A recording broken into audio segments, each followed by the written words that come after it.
What's going on today, Dallas Mavericks fans and MFFLs? The Dallas Mavericks fell last night to the Oklahoma City Thunder, 117-95 in Game 1 of the second round of the NBA playoffs.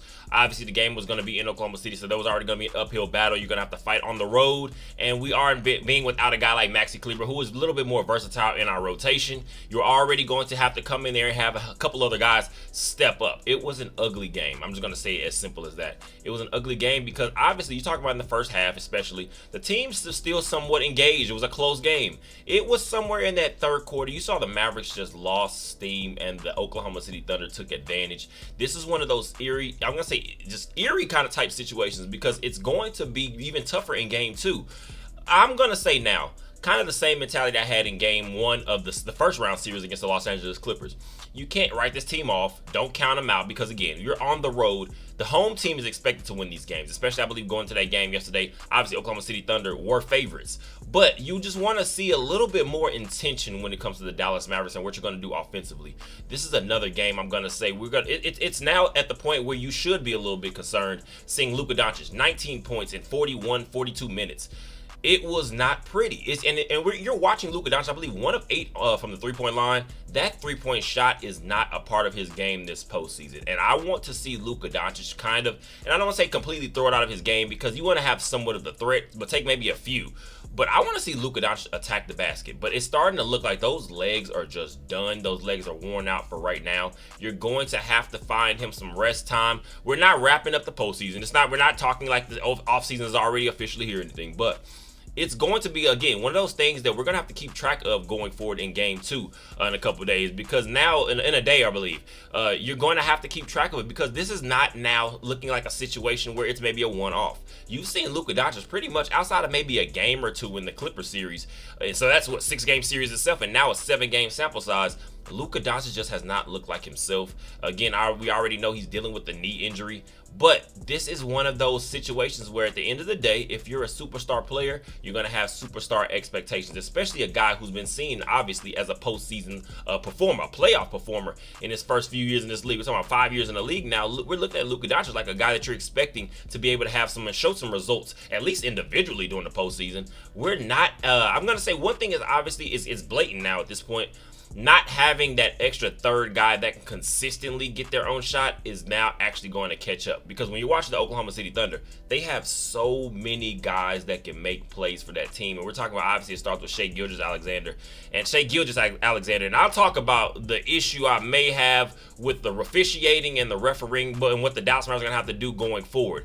But they have players like that. You're talking about Chet Holmgren. You're talking about Jalen Williams. Again, Josh Giddey at certain points. You have Lou Dort. You have guys off their bench that are able to come in. I believe Griffin last night coming in and being a contributing factor for that team. It's going to be something the Mavericks are going to have to completely try to get a hold of. That means lots of film. That means paying attention to discipline and detail in practice because we're going to say this is a quick turnaround. Tomorrow you are going to be in Game 2. Obviously, again, you're on the road, so the number one expectation is for the home team, especially talking about the number one seed in the Western Conference. We can say whatever we thought, maybe expectations. I felt the Dallas Mavericks have experience, and that maybe consider something that the Dallas Mavericks can kind of lean on going into this postseason series against the Oklahoma City Thunder. But when you're talking about a young team, sometimes the most dangerous part of a young team without lots of experience, they don't play with any fear. It's kind of like, hey, we're doing the same thing we did during the regular season. We're doing the same thing. There's nothing different. We don't know what the postseason really feels like, especially Shai Gilgeous.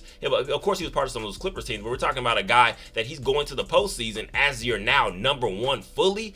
This is a different outlook. So, baby, the Dallas Mavericks, again, we can't come out there underestimating what the Oklahoma City Thunder do have because it's very clear and it's blatant, obviously, looking at Game 1. They have so much talent on that team, some young talent. So, the Mavericks are going to have to lock in and figure out what exactly their advantages truly are.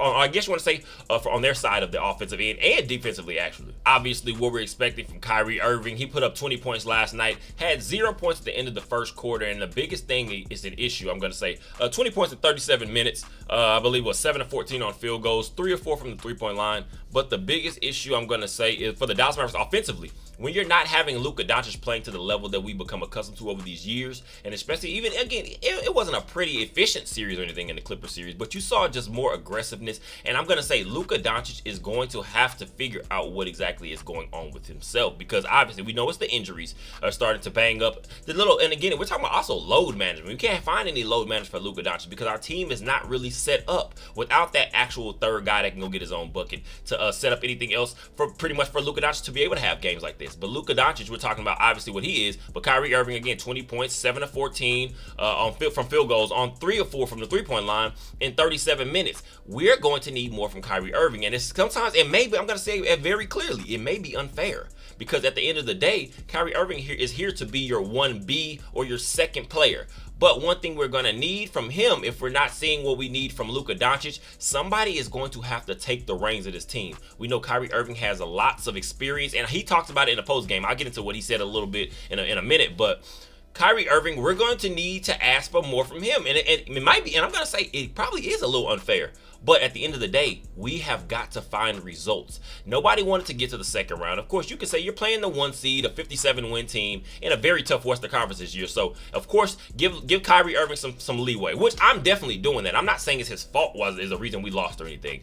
But we're going to have to ask for more from Kyrie Irving. I'm hoping he's able to kind of get in Luka Doncic's ear and figure out what exactly they can do to alleviate some of these issues.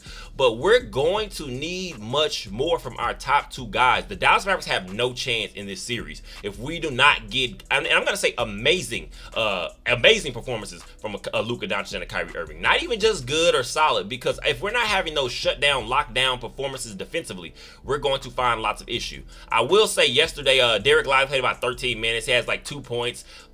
This was not a nice game by Derek Lively by any stretch of the imagination. And sometimes it's going to come down to what I'm going to speak about in a minute. But Daniel Gafford, I believe in about 27 minutes, he has 16 points, 11 rebounds, 5 blocks. He was a presence. But a lot of those buckets for me seemed like kind of those in the type of situation where the Oklahoma City Thunder were perfectly fine with a guy like Daniel Gafford getting as many touches as he did, because we're not going to win any playoff series and many playoff games if Daniel Gafford is looked at as one of our main key sources of offense. Now, getting it within the flow of a game, we've seen it games where Daniel Gafford, since he's joined this Mavericks team, have some big games, but playing off of the aggressiveness of Luka Doncic is having a solid game himself, and a Kyrie Irving having a solid game himself. And then you're looking at Daniel Gafford kind of finding his holes here and there.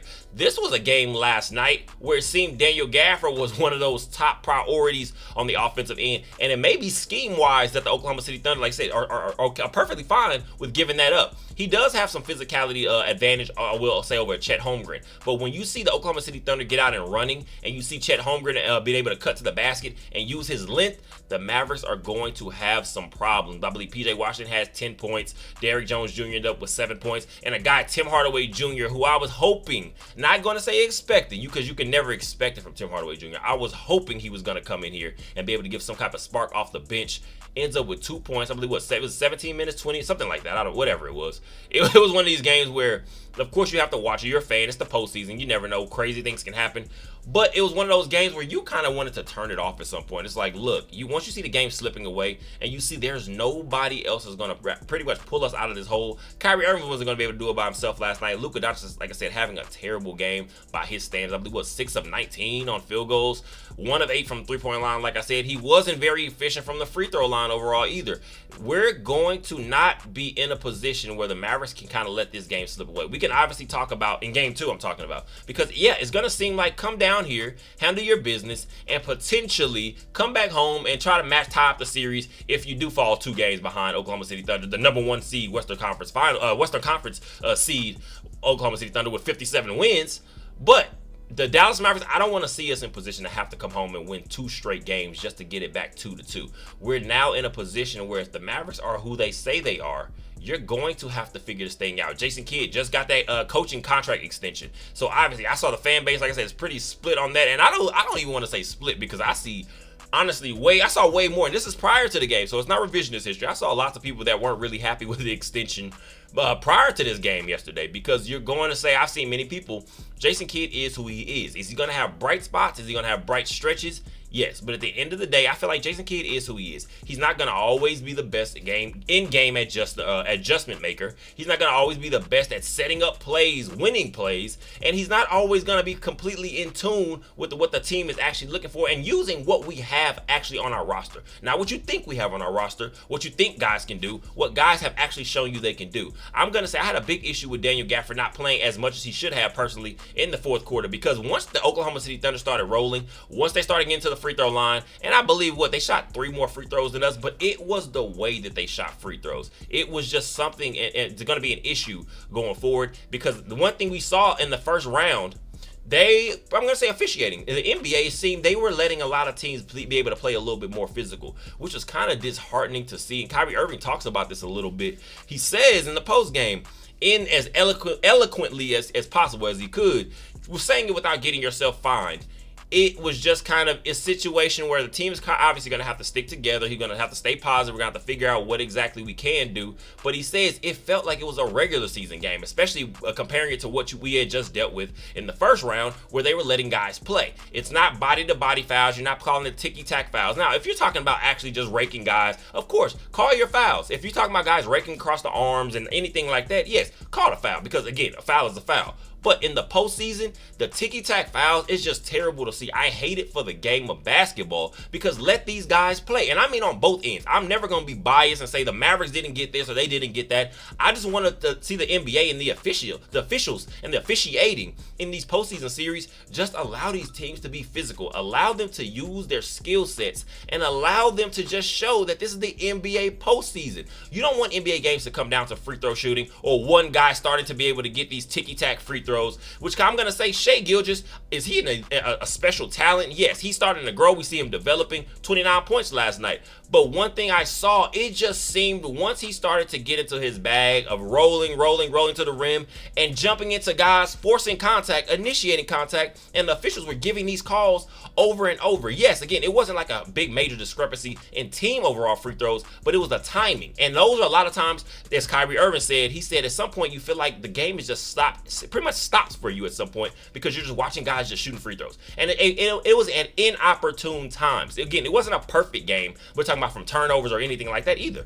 But at the same time, the free throw shooting wasn't as good as I wanted it to be overall maybe. But we're talking about the NBA playoffs. That is about letting the best of the best teams, the best players play their games. Again, if it's not anything egregious, let them play. This is the NBA, and I want that same exact thing for the Oklahoma City Thunder. If they're having I don't want us getting ticky-tack foul calls. I don't want us giving those cheap foul calls. Now, will I accept them? Obviously, we're talking about how you will have a little bias when it comes to your team. You just want to win these games, but just let these guys play, because it's the NBA playoffs. You do not have anything else after this. If you lose the series, you go home. And at the end of the day, like I said, I know the NBA itself, I'm not sure if they care, but you don't want to see postseason games just come down to free throw shooting. And again, just ticky-tack I guess you want to say fouls or situations, because one thing we will say, you can't even blame the players. I don't blame the James Hardens, and I don't want to, even to a certain extent, we'll say Luka Doncic. I don't blame the Shai Gilgeous-Alexanders. At the end of the day, they're using what the NBA is going to allow. So if you're talking about guys that are going to be able to force